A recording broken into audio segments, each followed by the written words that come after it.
Jaycee Lee Dugard salvou a vida de outras crianças de um destino terrível, sem ela própria saber disso. Como resultado, a sua história descrita no livro A Vida Roubada ajudou as vítimas de violência a largar o passado e continuar a viver. Jaycee Lee Dugard, 11 anos, nasceu na cidade de Anaheim, estado de Califórnia, Estados Unidos da América. Juntamente com a mãe chamada Terry, ela mudou-se para a cidade Garden Grove, também no estado de Califórnia. Terry criava a filha sozinha, mas com o tempo começou a namorar o Carl Probin, no qual ela finalmente conseguiu encontrar o apoio que precisava. Ela casou-se com ele e quando a Jaycee tinha 10 anos, nasceu a irmã dela, Shaina. Em setembro de 1990, a família mudou-se outra vez para a pitoresca cidade chamada Salt Lake Doe, estado de Califórnia. Terry e Carl acharam que essa pequena silenciosa cidade encaixava perfeitamente na vida deles. Boas escolas, com turmas pequenas, poucos carros, poucas pessoas, as casas que pareciam terem saído de um conto, montanhas que se perdiam nas florestas de pinheiros e o gigante lago Doe com água translúcida. Ecologia maravilhosa, baixo nível criminal, os americanos de todo o país viajavam para passar as suas férias lá. E a família da Jaycee agora vai viver lá, neste paraíso, para sempre. 10 de junho de 1991 era um dia de verão solarengo, igual a muitos outros. A mãe saiu para o trabalho e a Jaycee foi para a escola. As aulas já terminaram, mas a escola continuava a funcionar e fornecia aos seus alunos várias atividades extracurriculares. Jaycee estava quase a chegar à paragem de autocarro escolar que ficava perto da casa dela, quando de repente se aproximou dela um carro sedã cinzento. Ao volante se encontrava um homem e ao seu lado estava uma mulher. Jaycee, por um momento, pensou que estavam a pedir indicações, quando de repente, diretamente da janela, a mulher atacou-a com uma arma de choque e puxou-a para dentro do carro. Tudo isso aconteceu perante os olhos do padrasto, que estava a conduzir uma bicicleta pela mesma estrada. Ele tentou apanhar os raptores, mas sem sucesso. O carro desapareceu tão rápido que até os colegas da escola que estavam na paragem, que foram testemunhas do acontecido, não conseguiram decorar a matrícula do carro. Logo após o rapto, começou uma gigante operação de busca. Os polícias verificavam todos os carros que saíam da cidade. Até foram ativados helicópteros, mas o sedã cinzento desapareceu. Passado algumas horas depois do acontecido, os representantes da média locais e nacionais chegaram à casa da família. A notícia do desaparecimento da menina dispersou pela América inteira. Nas televisões passavam rascunhos do carro procurado e do retrato falado da mulher que puxou a menina para dentro do carro. Nas buscas de Jaycee participou um grande número de voluntários. Nenhum cidadão da pequena cidade ficou de parte. Milhares de panfletos com fotografia e descrição do acontecido foram espalhados por todo o país. Contudo, apesar da escala de procura, o sedã cinzento parecia que se tinha evaporado. A polícia fez minuciosos interrogatórios aos vizinhos, professores, amigos e conhecidos da Jaycee. O primeiro suspeito foi o pai biológico da Jaycee, Ken Slayton. Provavelmente o Ken queria obter a família de volta, ou talvez queria vingar-se. Há muitas razões para o fazer, mas ele conseguiu provar que não estava envolvido no rapto. O segundo suspeito era o padrasto da Jaycee, o Carl Probin, que foi atrás do carro de bicicleta de maneira tão altruísta. O motivo, como decidiu a polícia, era o seguinte: o homem não queria sustentar uma criança que não era sua, e para ele a Jessie era desnecessária na família. Mas todas as suas suspeitas não se confirmaram. O Carl passou por vários testes no detector de mentiras e provou a sua inocência. As buscas continuavam. Terry Probyn, a mãe da Jessie, estava com o coração destroçado. Ela não conseguia dormir nem comer. Estava sempre com arrepios e ela não se encontrava em condições para falar sobre a filha. As lágrimas vinham-lhe logo aos olhos. A única coisa que lhe dava forças para continuar a viver era a enorme vontade de encontrar a sua filha. A Terry deixou o trabalho e a única coisa que fazia era procurar a menina desaparecida. Ao contrário, ela iria enlouquecer. Muitos amigos e familiares apoiaram a infeliz mãe. Eles também deixaram o trabalho e ajudavam a mulher em tudo. Terry Probyn organizou um grupo chamado Jessie's Hope, ou seja, Esperança da Jessie, que reunia doações e coordenava as ações voluntárias. Por qualquer informação que ajudasse a determinar a localização da sua filha, havia uma recompensa. O caso continuava a ser destacado na imprensa. Por todo o país foram pendurados pósteres, vendiam-se t-shirts, camisolas. Terry Probyn, juntamente com o autor de música Larry Williams e a cantora Terry Gerard, gravou a canção chamada Jessie Lee. A canção foi enviada para todas as radioestações do estado. Em primeiro lugar, a Terry queria que a canção fosse ouvida pelos raptores da Jessie e a libertassem. A cor favorita da filha dela era a rosa, e por isso toda a cidade foi decorada com fitas de cor-de-rosa como símbolo de que os moradores da cidade não estavam indiferentes à tragédia da família. Era uma forma de demonstração da união e suporte. No dia 22 de abril de 1992, no departamento do distrito Contra Costa, foi recebida uma chamada anónima. A voz masculina informou que viu uma menina muito parecida com a Jessie numa carrinha van amarela num posto de abastecimento. O posto de abastecimento encontrava-se a 300 km da casa da menina, mas não foram atestadas nenhumas outras indicações relevantes.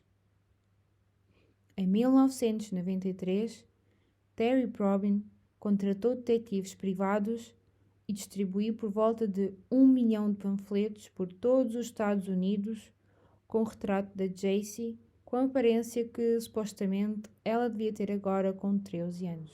Cada dia da Terry Probyn era cheio de esperança, o que lhe permitia continuar a ser forte. De manhã, ela estava cheia de forças. Contudo, à noite, quando durante o dia não recebia nenhuma notícia, ela caía no desespero. As noites eram um inferno para ela. Uma vez, no meio da noite, a Terry fixou o olhar na lua e pensou que, se calhar, algures, a Jessie também está a olhar para a lua e espera pela sua salvação.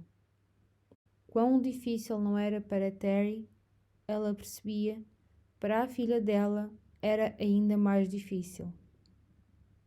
Ela não tinha o direito de desistir.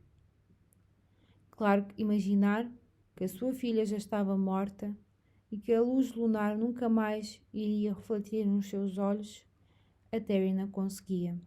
Os anos passavam e as notícias sobre a filha eram cada vez menos. Philip Craig Garrido nasceu a 5 de abril de 1951 na cidade de Pittsburgh, estado de Califórnia. Todos quem o conheciam diziam que ele era um rapaz bom e diligente. Em 1969, o Philip terminou a escola local. No mesmo ano, viciou-se em drogas. Por fim, ele foi detido pela posse de drogas, mas rapidamente foi libertado. Quando Philip tinha 21 anos, ele foi preso sob caução de ter violado uma menina de 14 anos. Contudo, o caso não chegou ao tribunal. A vítima recusou-se a prestar depoimento. Em 1973, o Philip casou-se com a sua ex-colega de escola chamada Christine Murphy. O casamento não durou muito tempo.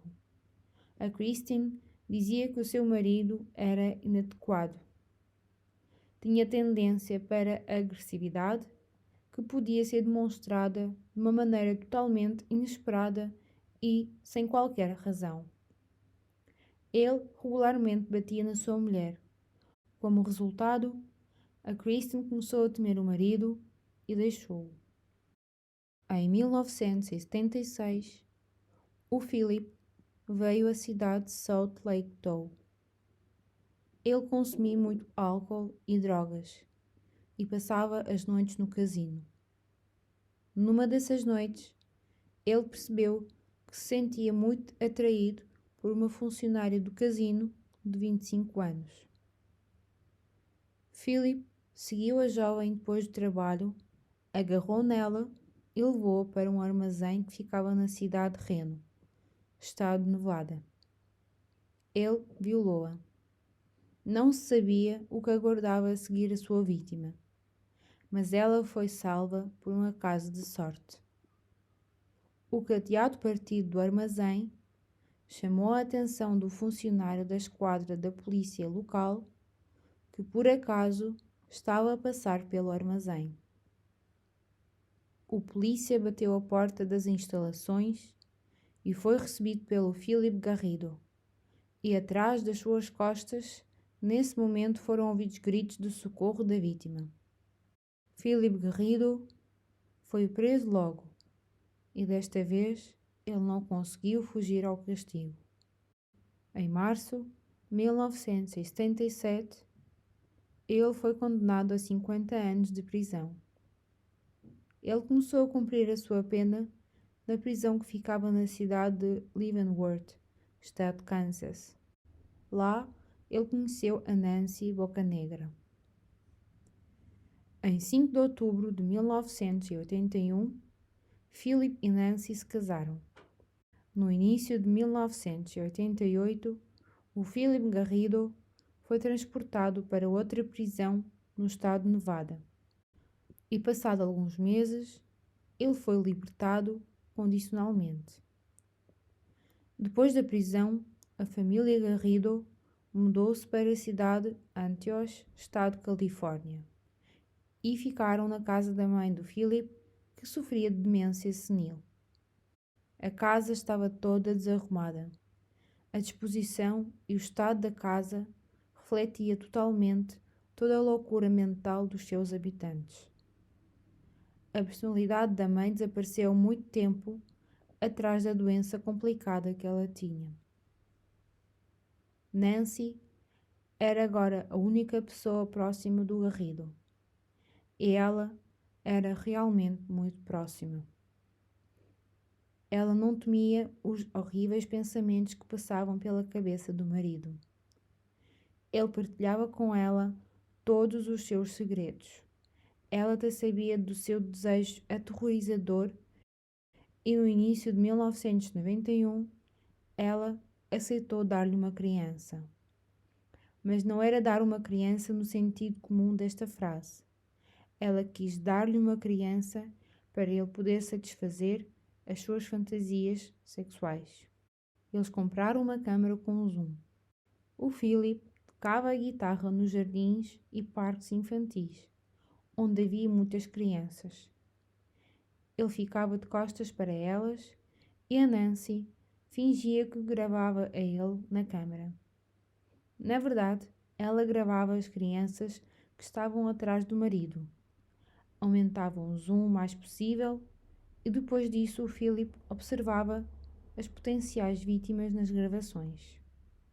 Foi assim que eles repararam na Jaycee Lee Dugard. O cabelo dourado, pelo de porcelana, olhos claros e radiantes. O Philip agora precisava só dela. Uma bonequinha, um acessório para a sua horrível e suja casa. E na solarenga manhã do dia 10 de junho de 1991, eles raptaram a Jacie. A casa deles ficava mais ou menos a 200 quilómetros da casa da Jacie. Até o início das grandiosas buscas, eles conseguiram chegar à sua casa e esconder-se juntamente com o carro.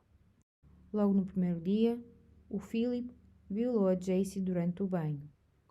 Depois disso, ele levou a menina para o quintal traseiro da casa, que mais parecia um armazém com objetos esquecidos.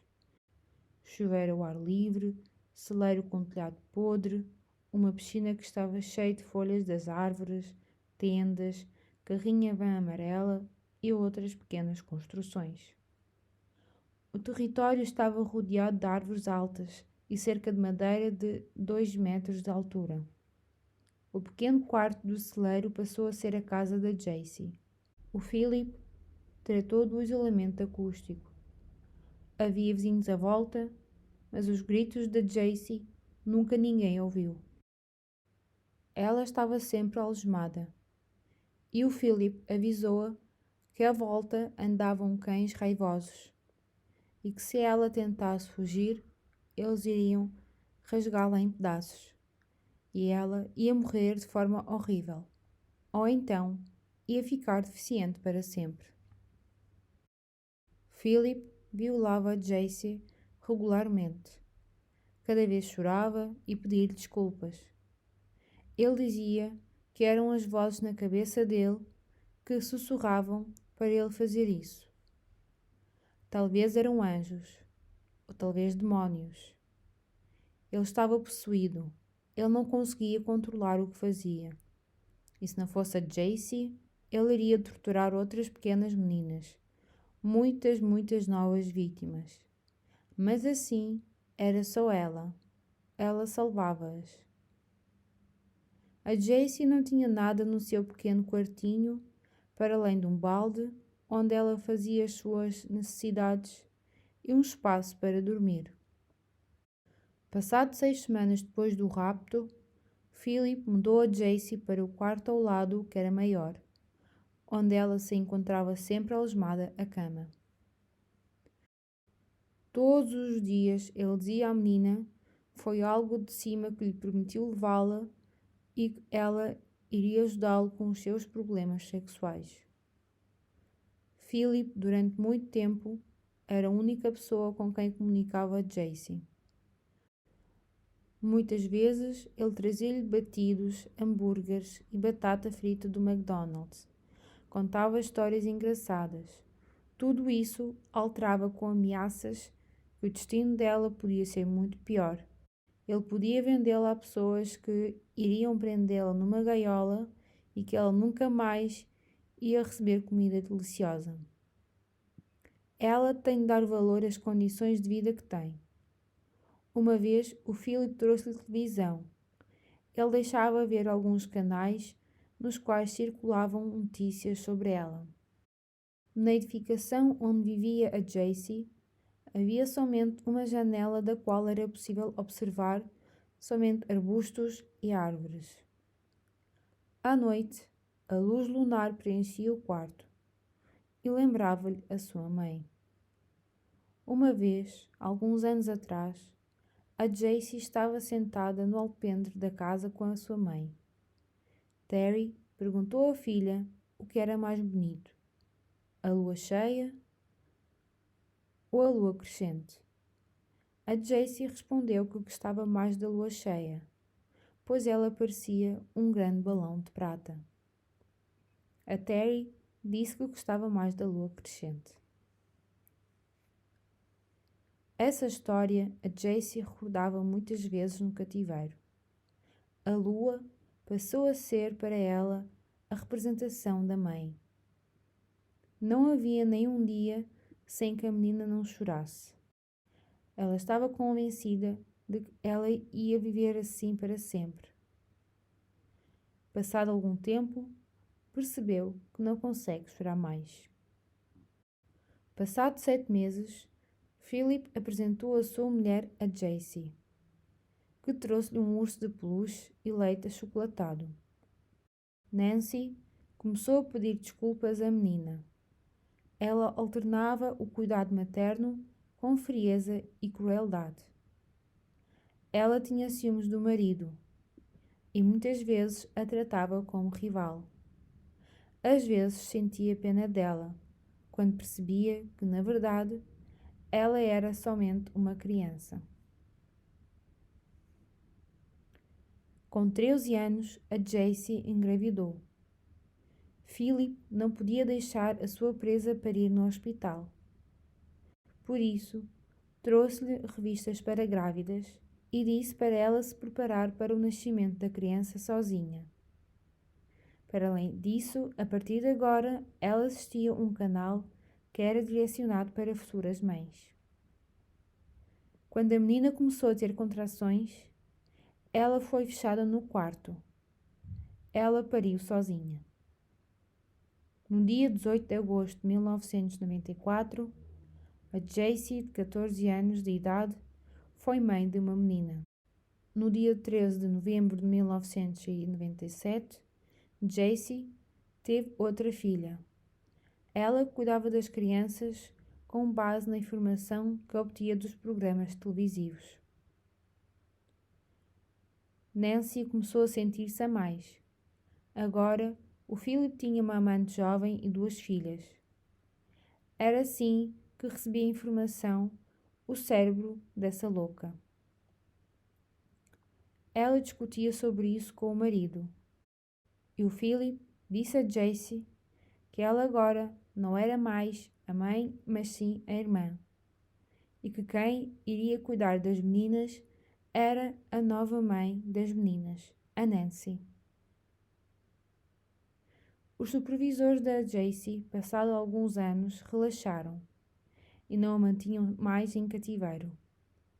E ela podia deslocar-se pelo quintal da casa.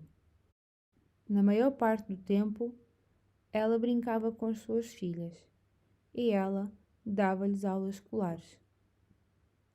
Garrido tinha uma pequena topografia que fabricava cartões de visita. E no ano 2000, Jessie começou a trabalhar com ele como designer. Ela até comunicava com clientes. Tinha acesso não só ao telefone de trabalho, mas também ao correio eletrónico.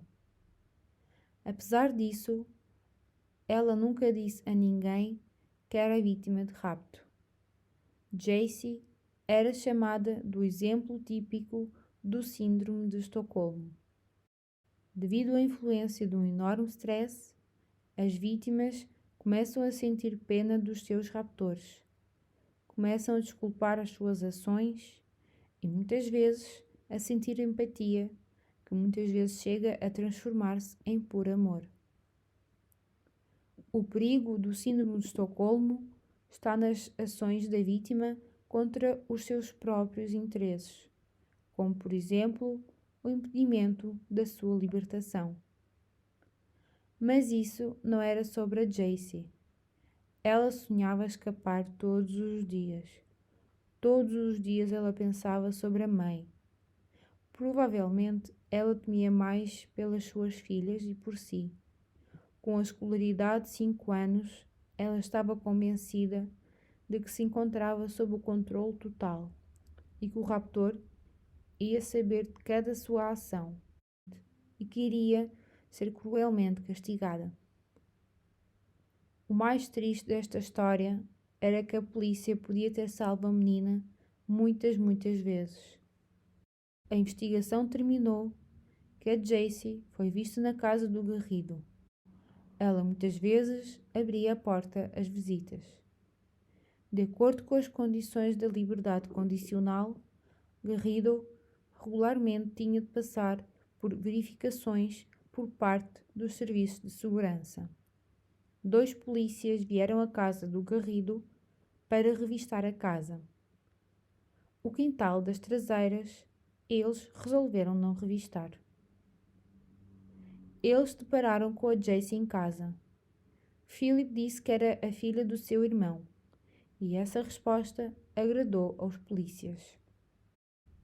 Em 2006, a vizinha do Garrido ligou para os serviços 911 e disse que no território do Philip estão sempre crianças que vivem em tendas. Ela descreveu o Garrido como um psicopata tarado. O funcionário dos serviços de segurança locais veio à casa do Garrido e chamou-o para uma conversa que ocorreu à porta da casa. Garrido foi avisado de que as crianças deviam viver em condições melhores e mais nada. O polícia nem entrou na casa. Tendo em conta que o Garrido, anteriormente, foi culpado por ter violado uma menor de idade e, mais tarde, foi condenado devido a outro caso também de violação. Ele era perigoso. Philip foi proibido de ter qualquer contacto com menores, mas ele tinha meninas a correr pelo quintal da sua casa. Passavam anos. Jessie continuava a viver com os seus raptores. Passaram 18 anos da sua vida em cativeiro. Ela continuava a ser procurada. No dia 24 de agosto de 2009, Philip Garrido visitou a esquadra de polícia da Universidade de Califórnia, onde tentou obter autorização para a realização, segundo ele, de um evento religioso cristão na universidade. No seu relatório estavam reflexões sobre a religião e sexualidade.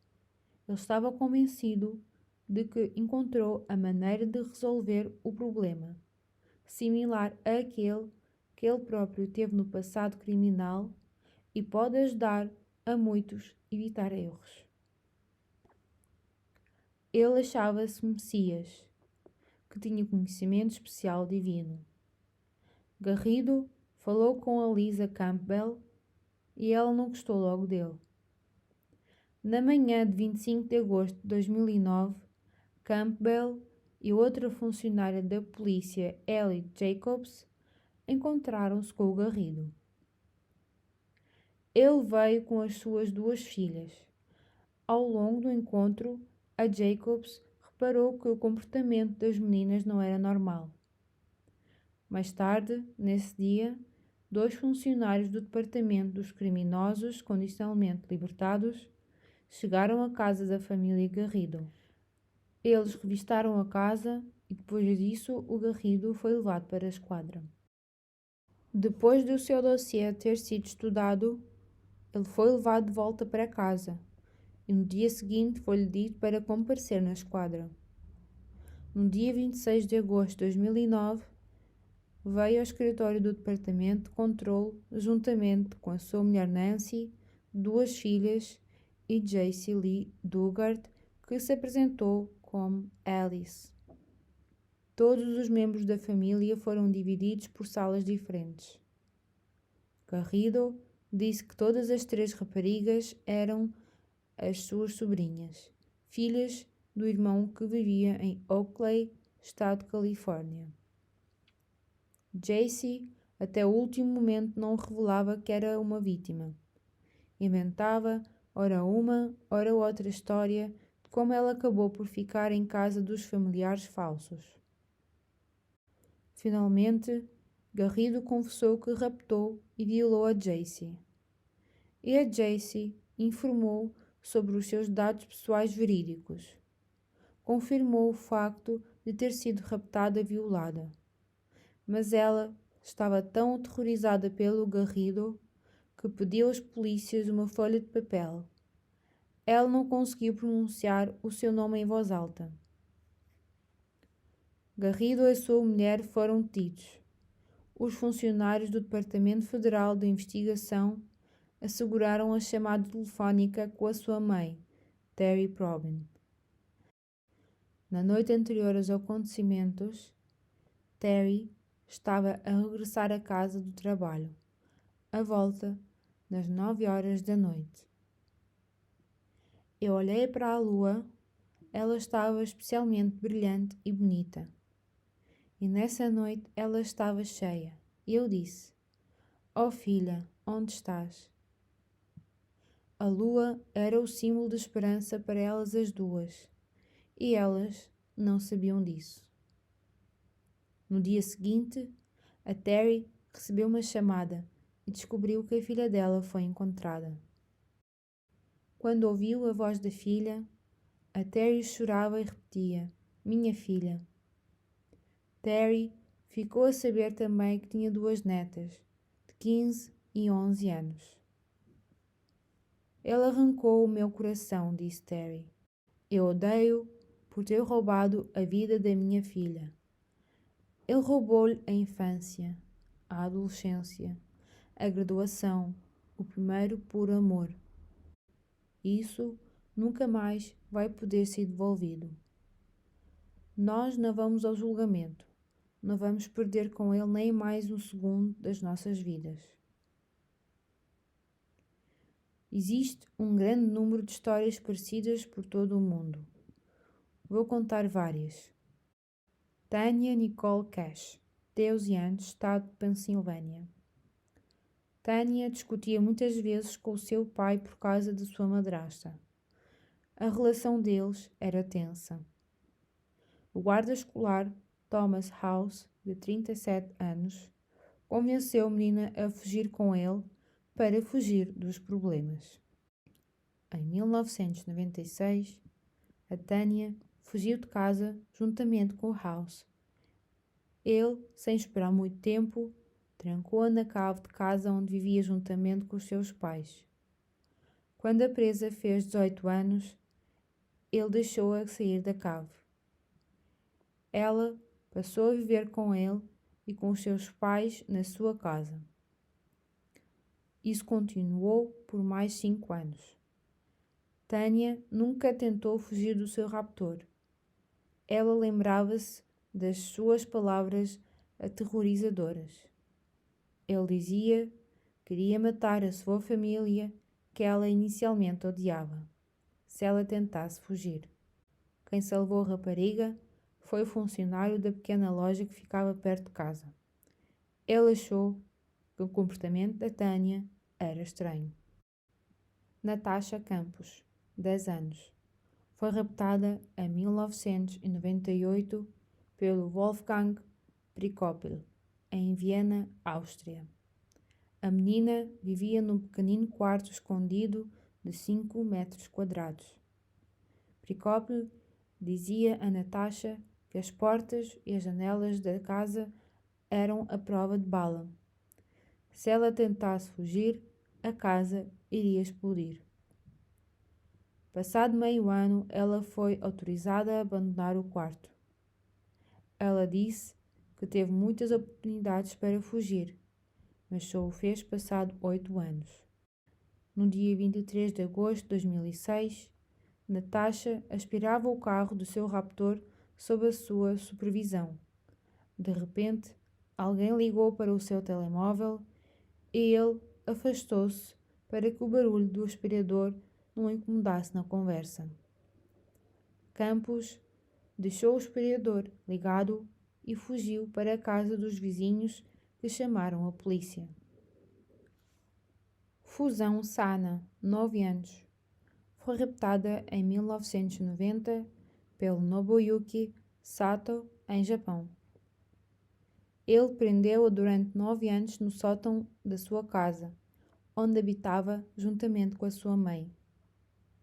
A casa ficava apenas a 200 metros da esquadra de polícia. Sana nunca tentou fugir. Ela rapidamente desistiu e aceitou o seu destino. No dia 12 de janeiro de 2000, a mãe do raptor contactou o Centro de Saúde Pública devido ao comportamento agressivo do seu filho e disse que ele até era capaz de bater nela.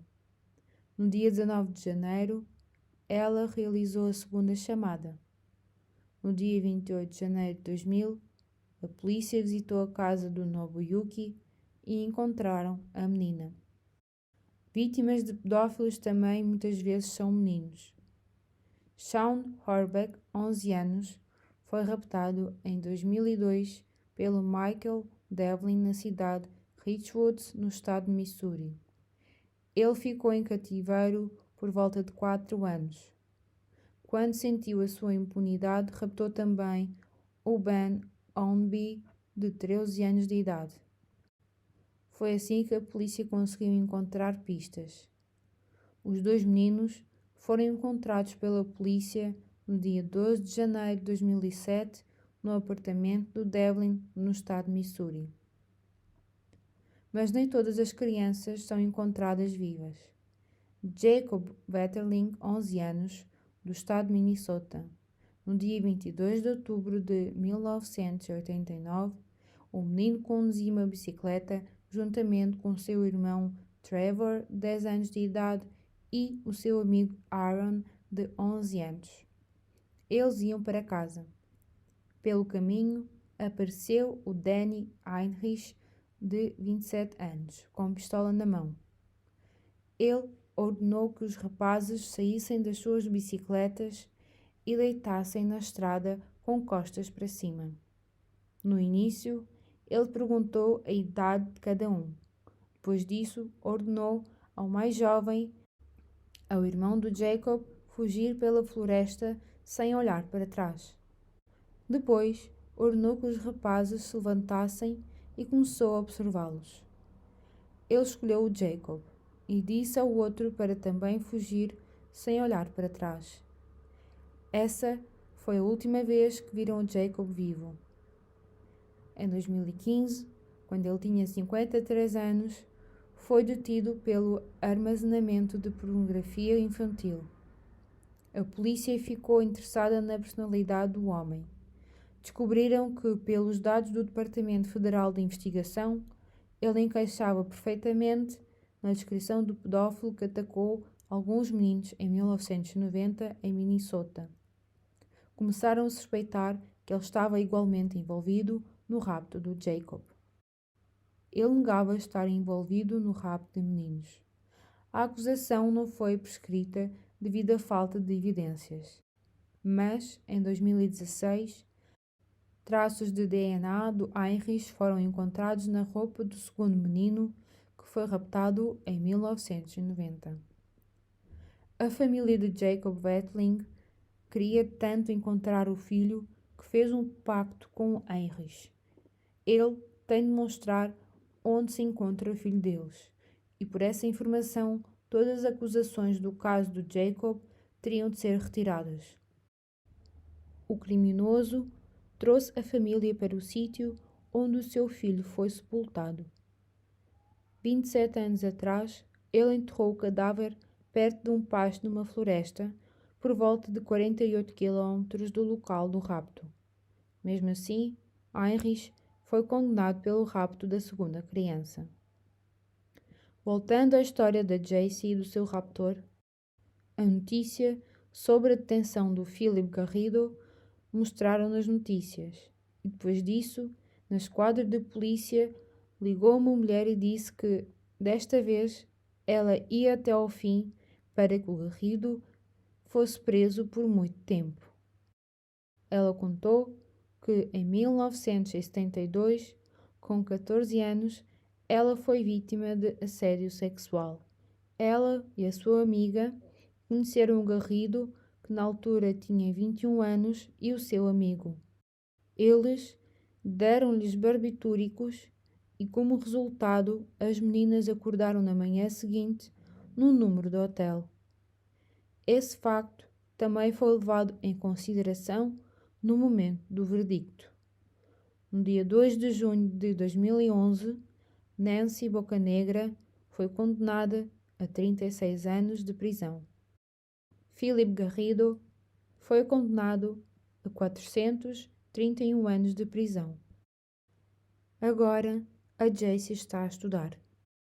Viaja muito com a sua grande família, adora andar de cavalo e está a aproveitar ao máximo a sua vida em liberdade. Jaycee dizia sempre: Não tenham receio em parecerem tolos.